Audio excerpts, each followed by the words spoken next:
Aujourd'hui, je vous pose une question très simple qui battra John Cena et deviendra le nouveau champion de la WWE. Et bonjour à toutes et à tous, on se retrouve aujourd'hui donc pour cette vidéo particulière où on va parler de John Cena et de la possible fin de son règne. Pour cette vidéo, je vous ai posé cette question sur les réseaux sociaux. Selon vous, quel catcheur battra John Cena et deviendra le nouveau champion de la WWE? C'est une question qu'on se pose depuis que John Cena est devenu champion du côté de WrestleMania. Qui sera la personne qui arrivera à battre John Cena, qui arrivera à terminer ce run de heel de la terreur, j'ai presque envie de dire, de John Cena, et donc devenir le nouveau champion. Bien sûr, j'avais déjà des idées en tête, mais je vous avoue que pas mal d'idées d'entre vous m'ont aidé et j'ai pas mal réfléchi, et donc je sors cette vidéo. Je vais vous expliquer comment je vais faire, je vais bien sûr reprendre vos commentaires, et je vais aller du nom le moins probable selon moi au nom le plus probable selon moi. Donc au tout début, si vous voyez des noms qui vous semblent improbables, c'est plutôt normal, et à la fin, si c'est des noms qui vous semblent très probables, c'est normal aussi. Bref, vous avez compris le principe, c'est parti. Le premier nom que je vais vous donner, il a notamment été cité par Joe Thompson ou Smog sur Twitter, c'est un certain Randy Orton. Randy Orton qui vient de perdre justement contre John Cena, un match qui était pour le titre du côté de Backlash et qui donc, selon vous, selon quelques personnes, pourrait être la personne qui prendrait le titre de John Cena. Alors je vous avoue que je le mets bien dernier de la liste, parce que Randy Orton, il a déjà perdu face à Cena et j'ai pas l'impression, vu qu'ils l'ont dit, qu'on aura un autre match entre les deux. Ils l'ont bien vendu, John Cena, Randy Orton, one last time, une dernière fois. Alors on sait aussi que la WWE est habituée à nous mentir, ça c'est une habitude du côté de la WWE, mais là j'en ai pas l'impression. J'ai l'impression que Cena va affronter d'autres adversaires tout au long de cette année, des nouveaux, des anciennes rivalités, mais qu'on ne va pas repartir sur un match face à Randy Orton. Et ce serait bizarre de revendre ce dernier match entre Randy Orton comme étant un dernier match. Bref, ce serait un peu bizarre. Et puis Orton a déjà perdu face à Cena, je ne le vois pas maintenant affronter Cena dans cette année. Je pense qu'il aura d'autres chats à fouetter tout au long de cette année. On vient d'ailleurs d'apprendre qu'aux alentours de SummerSlam, il pourrait affronter Nick Aldis. Voilà, c'est une petite rumeur que je vous donne. Mais non, je ne vois pas Randy Orton prendre le titre de John Cena. Pour moi, c'est l'un des derniers sur la liste. J'ai vu une seule personne me citer, Roman Reigns. Je l'ai mis d'ailleurs sur la miniature et j'avais presque oublié d'en parler dans cette vidéo. Mais la vérité, c'est que Roman Reigns, c'est improbable. C'est impossible qu'il gagne ce titre face à John Cena. Roman Reigns, il va avoir d'autres histoires tout au long de cette année. D'ailleurs, Roman Reigns n'est toujours pas présent, on pense qu'il va faire son retour vers juin, mais pour le moment, il n'est pas sur les écrans de la WWE, et on parlait d'un John Cena qui n'est jamais présent. Si c'est pour faire une feud John Cena, Roman Reigns avec deux hommes qui ne sont pas présents, ça n'a aucun sens, aucun intérêt. Donc déjà, rien que l'histoire entre les deux, c'est quasiment impossible en termes d'emploi du temps. Et deuxièmement, non, Roman Reigns a déjà gagné ce titre. Il a fait l'un des plus longs règnes de champion de l'histoire. Je ne verrai pas l'intérêt de le faire gagner face à John Cena, ça n'aurait pas de sens. Roman Reigns n'a absolument pas besoin de ça en 2025. Roman Reigns aura bien des choses à faire en 2025 et bizarrement, je n'ai pas du tout envie de revenir sur cette histoire entre Roman Reigns et John Cena.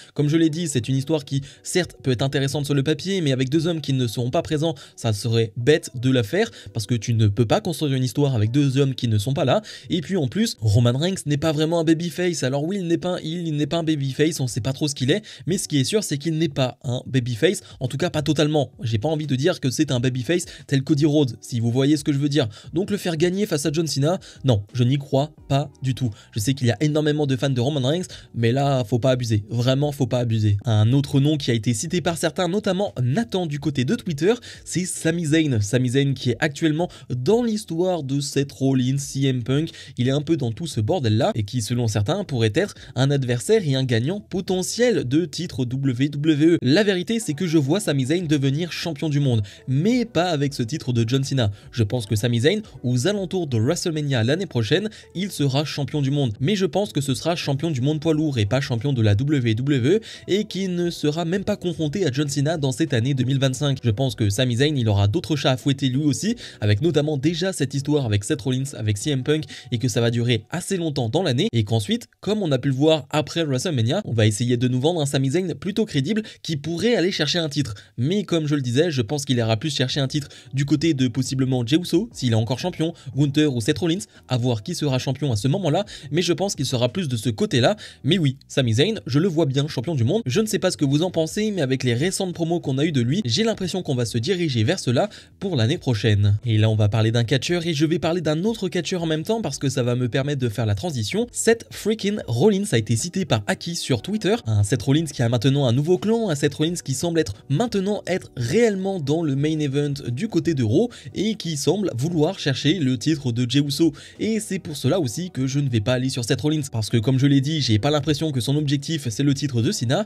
et deuxièmement, c'est un peu bête, mais Seth Rollins c'est un heel aujourd'hui, et je ne vois pas un heel prendre le titre de John Cena. John Cena actuellement c'est un heel, alors certes, certains essayent de nous vendre à John Cena qui à la fin de son règne, ou même pendant son règne, va changer et va faire un face turn. Moi je n'y crois pas une seule seconde, je pense justement que le face turn de John Cena va s'effectuer lorsqu'il aura perdu son titre, lorsqu'il aura tout perdu, et que là il va se rendre compte de ce qu'il a fait, tout au long de cette année. Mais j'ai pas l'impression que ça va arriver pendant son run, donc faire gagner un heel face à un heel, ce serait complètement con. Justement, là t'as l'un des plus gros heels, John Cena, l'un des plus grands heel turns de l'histoire, ce serait complètement stupide de faire gagner un heel face à un heel, ça n'aurait pas de sens. Et c'est pour cela que je vais raccrocher un autre catcheur à cela, qui a été cité par Ace Uto du côté de Twitter, c'est Drew McIntyre. C'est un peu la même chose qu'avec Seth Rollins. Alors oui, McIntyre, c'est un main eventer, Drew McIntyre, c'est quelqu'un qui doit gagner des titres de champion du monde, bien sûr, mais lui aussi c'est un heel, et je ne le vois pas gagner contre John Cena,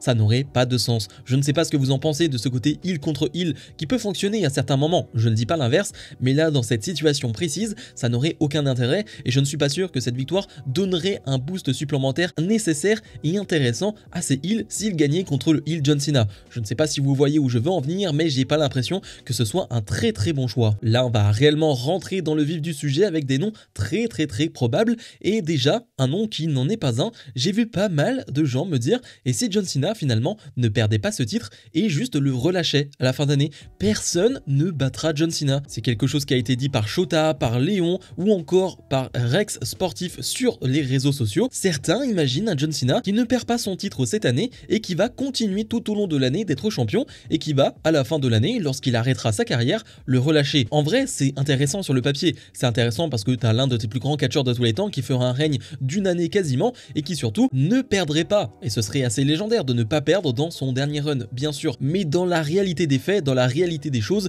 ce serait un peu bête de ne pas faire profiter justement de ce heel turn de John Cena, du gros heel John Cena, quelqu'un, parce que si tu fais gagner John Cena en tant que heel, c'est aussi pour faire profiter les babyface, pour que les gens qui tournent autour de lui en profitent justement de ce heel turn de John Cena, profitent de toute cette médiatisation, profitent de tout ce buzz autour de Cena pour devenir un plus gros babyface. C'est un peu ça aussi le principe. Et là si John Cena ne perd pas cette année, il relâche simplement son titre en fin d'année, alors oui c'est stylé, oui c'est plutôt classe, c'est plutôt assez badass, mais en réalité ça ne sert pas réellement la WWE. Et est-ce que franchement au fond de vous, vous avez envie de voir ce John Cena, je parle bien de ce John Cena en heel, tout au long de l'année, qui n'est pas toujours là, champion, prendre ce titre en otage pendant des mois et des mois et des mois et des mois jusqu'à la fin d'année? J'en suis pas sûr. En tout cas personnellement ce n'est pas une envie personnelle. John Cena peut conserver son titre encore quelques mois, ça ne me gêne pas, mais d'aller encore jusqu'à la fin d'année, ça me paraît tellement loin, et avec le peu de dates qu'a John Cena encore à la WWE, ça me paraît être impossible à faire, ça me paraît être un peu de la folie, parce que ça ne mettrait personne en avant, et je pense que ça vraiment saoulerait beaucoup de monde. On repart maintenant avec un nom qui a été cité énormément, c'est le deuxième nom le plus cité, il a notamment été cité par Jay sur Twitter, il a été cité par Hans von Trotta, il a été cité par ADR GT, bref, beaucoup de monde l'ont cité, et c'est un certain CM Punk. Je ne vais pas vous remettre en tête toute l'histoire et toute la rivalité qu'il y a eu entre John Cena et CM Punk, c'est une rivalité légendaire, c'est une histoire légendaire, on la connaît tous cette histoire de 2011, et donc ça pourrait être très intéressant et surtout assez crédible de voir un CM Punk en 2025 avoir le rôle inverse de John Cena qui était le gros babyface en 2011, cette fois-ci ce serait CM Punk qui prendrait le titre du heel John Cena. Pour moi c'est le deuxième nom le plus crédible, parce que de 1, CM Punk n'a toujours pas gagné de titre depuis qu'il est revenu à la WWE, et donc on peut imaginer qu'en 2025 il va gagner un titre, et qui est le champion de la WWE actuellement? C'est John Cena. Deuxièmement, il y a bien sûr le côté nostalgique, comme je vous l'ai dit, avec le John Cena face à CM Punk, on a déjà eu le John Cena face à Randy Orton,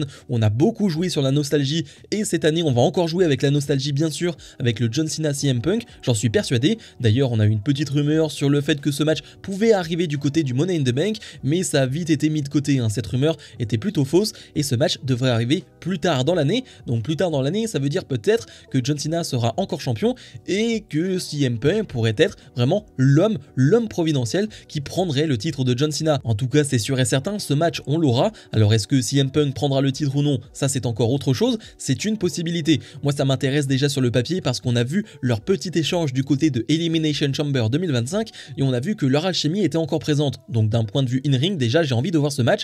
Mais oui, en termes de suspense, il y aura un vrai suspense. Autant je n'y croyais pas une seule seconde à Randy Orton qui battait John Cena à Saint-Louis chez lui dans le Missouri. Non, je n'y croyais pas. Autant CM Punk, on peut y croire. Vraiment, CM Punk, c'est une grosse possibilité. Je ne sais pas ce que vous en pensez, mais dites-le moi en commentaire de cette vidéo. Et on va terminer avec le dernier nom qui a été cité par 80% des gens et qui est pour moi le favori pour détrôner John Cena. Il a été cité par Lindsay, il a été cité par WWE Catch Fan, par Steven, par Adams. Bref, vous êtes très nombreux à l'avoir cité et je suis totalement d'accord avec vous. Ce nom, c'est bien sûr Cody Rhodes. Je ne l'ai pas mis sur la miniature parce que pour moi, bien c'est totalement évident. C'est lui qui va reprendre le titre de John Cena. J'allais dire qu'il doit, mais en vérité, ça c'est très subjectif et je ne sais pas si c'est lui qui doit réellement le prendre. Mais celui qui est favori pour le prendre, c'est bien Cody Rhodes. Et d'ailleurs, on a eu quelques rumeurs sur les derniers jours. Le favori pour le moment, c'est bien Cody Rhodes. En plus, on sait très bien comment on va nous vendre la chose. Cody Rhodes est celui qui a perdu face à Cena, qui a perdu son titre face à Cena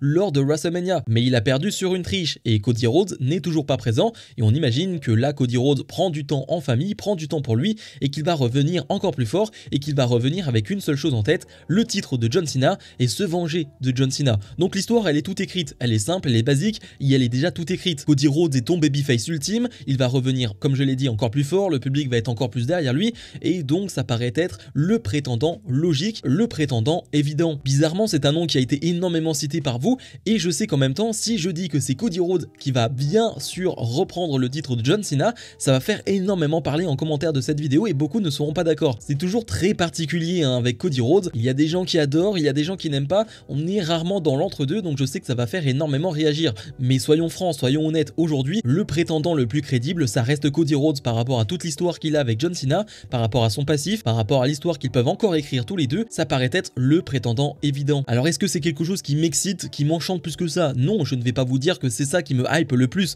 clairement pas. Mais j'ai presque envie de dire que c'est le choix le plus safe, c'est le choix le plus sécurisant. Tu mets Cody Rhodes face à Cena, tu sais à quoi t'attendre, tu sais que Cody est ton visage de la WWE et l'un de tes plus gros babyface, donc face à Cena, eh bien il va avoir une grosse pop et les gens vont être derrière lui, vont vouloir qu'il reprenne son titre. Surtout avec ce run de John Cena en tant que heel qui ne plaît pas à énormément de monde. Là on n'aura pas le coup comme à Mania où les fans étaient pour John Cena pour vivre un moment d'histoire, pour vivre le 17e titre de champion de Cena. Non, là ça ne sera pas le cas et donc les fans seront derrière Cody. Alors on peut imaginer ça vers SummerSlam ou peut-être un peu plus tard, ce sera intéressant de voir quand est-ce qu'ils vont décider cela, d'avoir cette revanche entre Cody et John Cena, mais SummerSlam qui est à 2 nuits cette année, ce serait pas du tout une mauvaise idée. Mais bref, je vous invite bien sûr à me dire en commentaire de cette vidéo selon vous qui va détrôner John Cena, qui sera cette superstar qui va réussir à prendre le titre de ce heel John Cena. C'est hyper intéressant comme débat et je pense qu'on en reparlera encore pendant des mois et des mois. Je n'imagine pas John Cena perdre son titre maintenant, donc ça va être très intéressant à suivre.